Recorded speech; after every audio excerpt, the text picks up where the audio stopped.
não diferente de outros processos, né, de outros resultados, a destruição de fundamentos, ela percorre um processo. Sim. Alguns fundamentos vão se deteriorando pelo tempo, pelo mau uso, e esses fundamentos também, que nós estamos vivendo nessa era moderna, passa por um momento.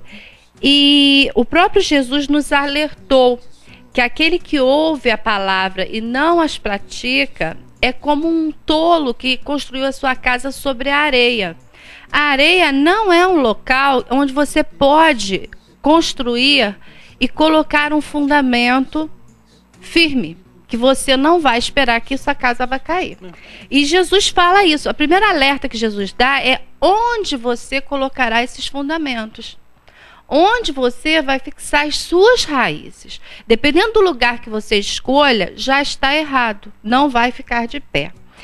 E nenhuma casa, nenhuma construção, seja ela na vida espiritual, seja na vida emocional, seja na vida profissional, se você escolher um fundamento errado, escolher o local errado, mais tarde irá ruir. Então, o primeiro conselho que a Bíblia nos dá é onde iremos construir, onde iremos botar nossas raízes. E a partir dali será definido se o que for construído vai permanecer ou não. Mas a história do pensamento humano, ela vem sendo afetada por vários movimentos filosóficos. Entre eles, nós temos o racionalismo, foi quando o homem foi chamado à razão, buscar razão em tudo. Tem o seu lado positivo? Lógico que tem. Todo esse lado filosófico, ele trouxe benefícios para a humanidade, mas também trouxe influência para a Bíblia e a interpretação da Bíblia. E muitas das vezes uma interpretação ruim. Então, o que acontece? O racionalismo, depois do racionalismo veio o iluminismo, as ideias fluíam.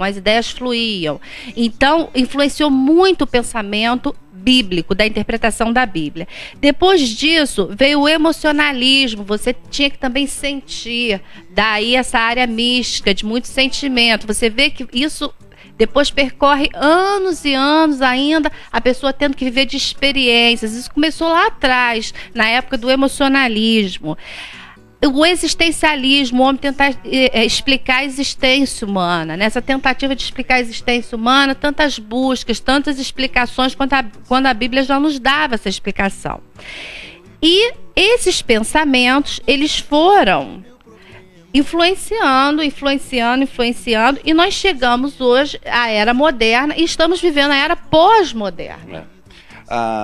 Interessante que essa chamada era moderna, ela começou, ou melhor, ela durou cerca de 200 anos. Ela começou ali na queda da Bastilha em 1789 e durou até 1989 com a queda do Muro de Berlim.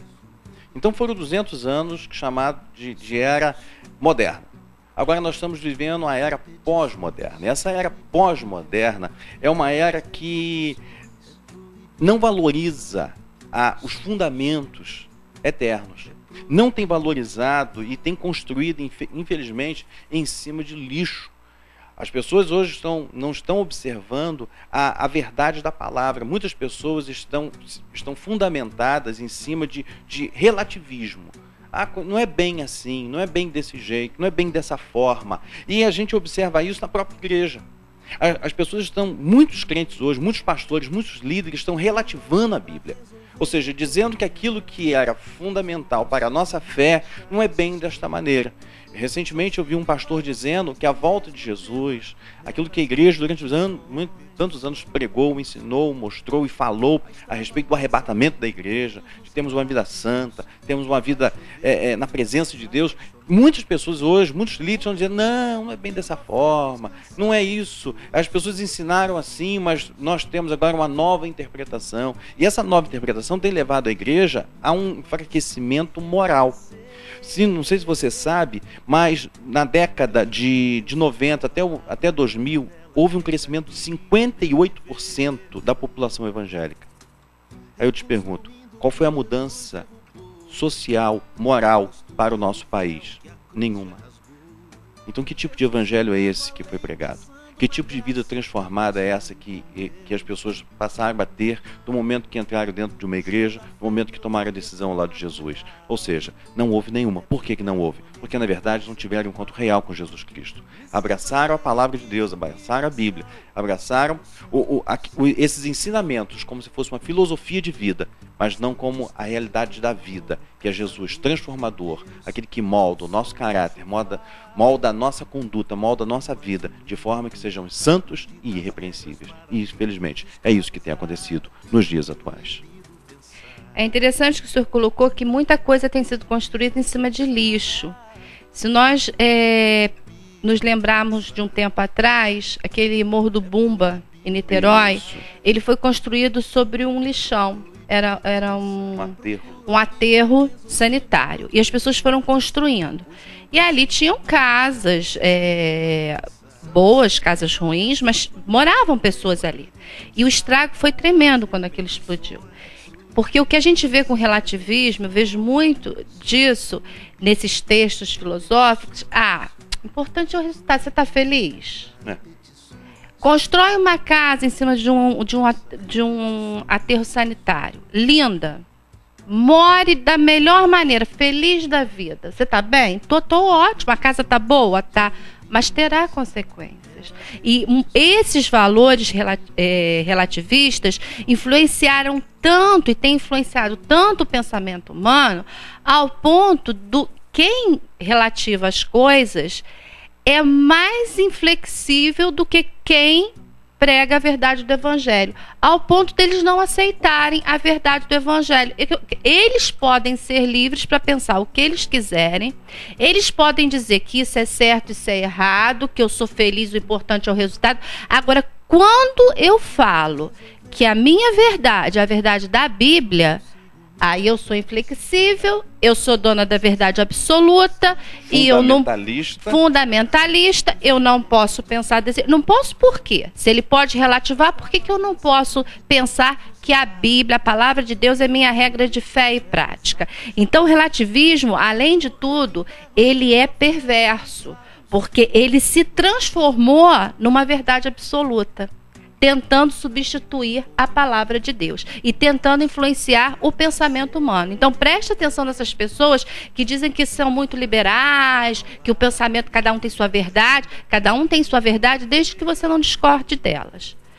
E quando você discorda, aí a verdade deles, que é relativa também, passa a ser a verdade absoluta. E aí, no passado, as pessoas costumavam argumentar muito sobre o que era certo e o que era errado. Se relativando isso, o que é certo para um pode não ser certo para outro. O que é errado para um pode não ser errado para outro. Então, se passa com isso a negar uma moralidade. Porque você imagina a nossa sociedade, eu acho que é certo roubar se eu estiver com fome. Aí a lei diz que não pode. Aí o outro já acha que comida não.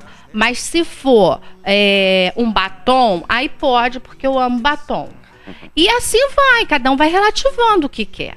E vira uma bagunça. O ser humano não, ele foi criado com limites. Quando terminam os limites, começa o desrespeito e começa a bagunça em todas as áreas. E na área espiritual que nós estamos falando, não é diferente. Por quê? Porque quando nós relativamos, nós não vamos usar a razão. Nós vamos misturar os sentimentos com a razão. E esses sentimentos, então, eles irão afetar muito seriamente. A nossa vontade vai ser colocada no mesmo patamar que a vontade de Deus. Eu não consigo servir a um Deus que tem uma vontade que seja igual à minha. Eu sou humana, eu sou imperfeita. A Bíblia diz que enganoso é o coração do homem.